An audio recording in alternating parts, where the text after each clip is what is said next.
Yo, what is going on, Knicks Nation? It's your boy, come to you out with a brand new video. Before you get into the video, hit that sub button, like the video, and comment down below your thoughts on this video. Now, let's get into the video. So, recently reports have come out that the New York Knicks are interested in signing Kelly Oubre Jr. Now, let's break this down. Let's talk about how he fits with the New York Knicks, how this might be a good signing, a bad signing, and how he fits with the New York Knicks overall. So now, let's break it down. So, Kelly Oubre Jr. did not have a good season that just passed. It was a very bad season if you want to be honest. He started off the season 1 for 20 from the 3-point line, and his overall 3-point percentage from the year was 31.6% on 5 attempts a game. Now, the Golden State Warriors brought Kelly Oubre Jr. to shoot and play defense, and he didn't really shoot the ball well at all, and his defense was subpar, and he was also hurt for the majority of the season. So there's a lot of things going on with Kelly Oubre Jr. that didn't allow him to play up to his potential that they saw when they signed him after his Phoenix year. In his Phoenix year, Kelly Oubre Jr. looked like he broke out and had 18.7 points per game, 6.5 rebounds a game, and 1.5 assists on 35% from 3 on 5.5 attempts a game, and he had an effective field goal percentage of 52%. Now, it looked like Kelly Oubre Jr. had finally broken out and he was going to be a very good piece for the Golden State Warriors, but as you guys saw, that he wasn't really able to continue, and that's the thing with Kelly Oubre Jr. He's a very inconsistent player. He's gonna have good games and he's gonna have tremendously bad games.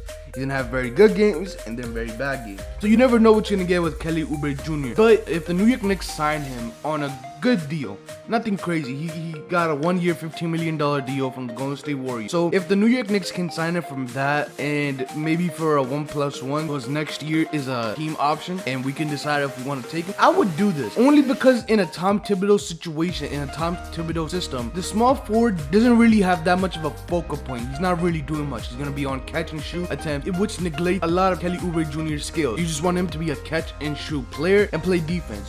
Now, if he can do that at a very high clip, this would be amazing for the New York Knicks. But that's only if Kelly Oubre Jr.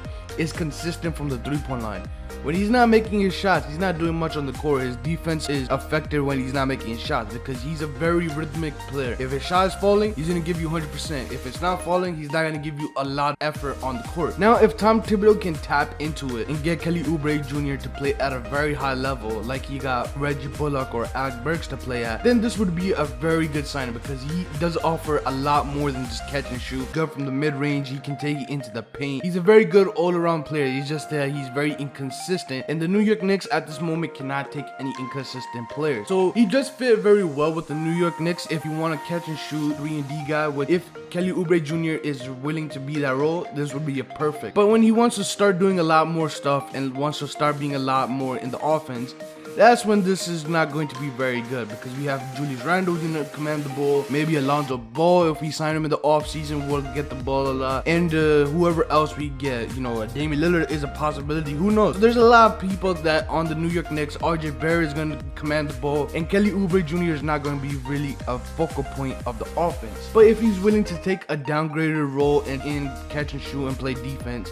and he's happy with that, and he can hit on a pretty decent clip at the 3-point line on a decent contract, we can give him maybe $17-18 million for 2 years, 1+1. This would be a phenomenal signing for the New York Knicks. But yeah, guys, let me know in the comment section below what you think about Kelly Oubre Jr.